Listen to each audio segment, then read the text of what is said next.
Carl Azuz, and I spy something awesome. It's Friday, and we're happy to have you watching as CNN 10 wraps up another week of news. Today's Down the Middle coverage starts with a look at new tariffs, which are like taxes that the U.S. is placing on certain imports. We've talked about the Trump administration's previous tariffs on steel, aluminum, solar panels, and washing machines. The new ones that U.S. President Donald Trump is putting in place are on about $50 billion worth of imported goods from China. The tariffs will be on everything from electronics to clothes, so it'll be more expensive for China to sell these items in America. It's a sort of punishment on China for what the U.S. says are unfair trade practices that never should have been allowed by previous American leaders. President Trump says he thinks of China as a friend, but that the trade deficit that the U.S. has with China, the fact that America imports far more goods from China than it exports to China, is unacceptable. It is the largest deficit of any country in the history of our world. It's out of control. Some economists are afraid this could start a trade war when countries increase restrictions on one another's products and prices rise. And the U.S. stock market dropped yesterday significantly, partially because some investors were concerned that would happen. The Trump administration says the new tariffs would only have a small effect on Americans, but an expert in international trade says Americans will end up having to pay more for everyday items. And a Chinese government official says a trade war does no good to anyone, that there is no winner. The tariffs won't take effect immediately. It'll probably be more than a month before they're in place.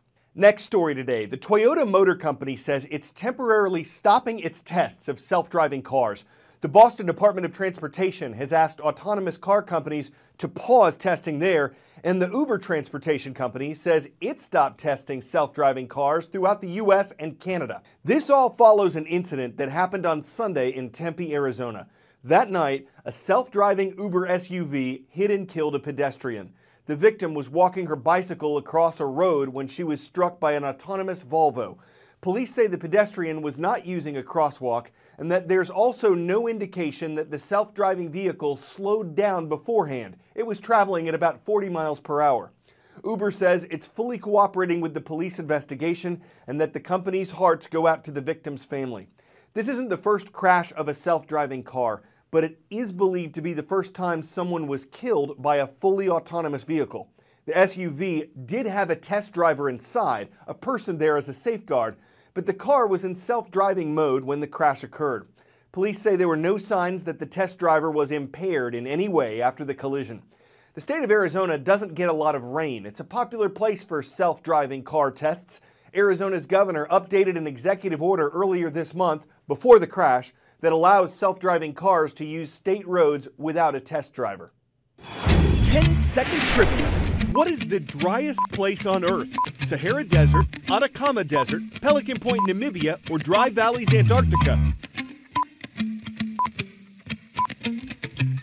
As their name suggests, Antarctica's dry valleys have extremely low humidity and almost no snow or ice to cover them. An international campaign's been launched to create a massive sanctuary, a protected area in the oceans around Antarctica. But that would make fishing there illegal, and that's part of the reason why efforts like this have failed in years past. According to the environmental group Greenpeace, the international fishing industry has been using these waters to catch krill. These animals are like tiny shrimp. They're an important food source for the animals around Antarctica, but krill are also important to people as they can be used in oils, supplements, and pet food. We don't know yet whether the international community will agree to establish a new sanctuary, but we did get a close-up view of Antarctica. It's an ethereal world that we wake up to our first morning in the Antarctic. That sort of harsh yet captivating mystical beauty, with penguins swimming and jumping in the waters right around our ship, the Arctic Sunrise. It's so beautiful and quiet, you almost don't even want to speak above a whisper. And there's 2 whales right there. This is absolutely unbelievable. See them? And as if the morning couldn't get more striking. We're in the first week of a month-long leg of a Greenpeace expedition that started in January, a campaign to build the case for the creation of the world's largest ocean sanctuary in the Antarctic, which is a vital carbon sink. And that's what we've come to learn more about, the Antarctic's potential to act as a buffer to climate change. We started off in Punta Arenas in Chile, before hitting the Drake Passage, notorious for its huge swells and rough waters. It's day 4 and we're crossing through the Drake Passage, and we're lucky because by the Drake Passage's standards, these are actually really calm waters. For many of the Greenpeace team on board and us, this is a first. Yeah, I think it's a seal. Before we head to shore, all equipment and clothing needs to be carefully cleaned. It's quite interesting because when you look at it from the outside, it feels like it's this very harsh and robust environment, and yet it's incredibly sensitive. It's really sensitive, especially for non-native species. And we are off, heading towards Yankee Harbor. Oh, it's so weird to be on land again. Look at the seals. This tiny island, like the rest of the massive landmass in the Antarctic, is designated for scientific exploration and protected under the Antarctic Treaty. But that treaty does not extend to the Antarctic's waters, hence Greenpeace's mission. Even this region's most humorous of animals have their role in nature's equilibrium. What does that mean? I don't know what that means.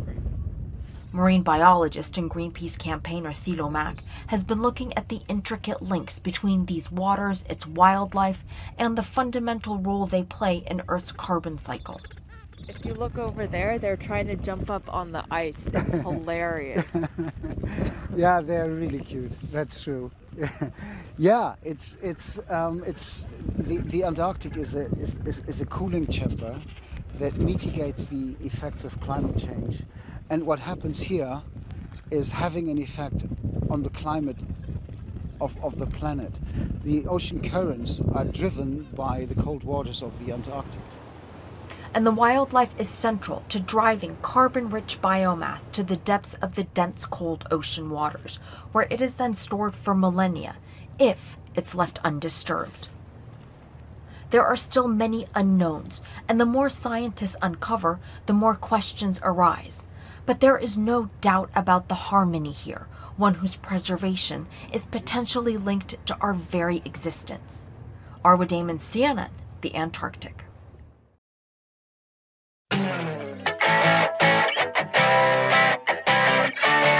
We're sending you into the weekend with a slingshot. It's a thrill ride, and the Florida State soccer player on the left looks a lot more thrilled about it than the Florida State soccer player on the right.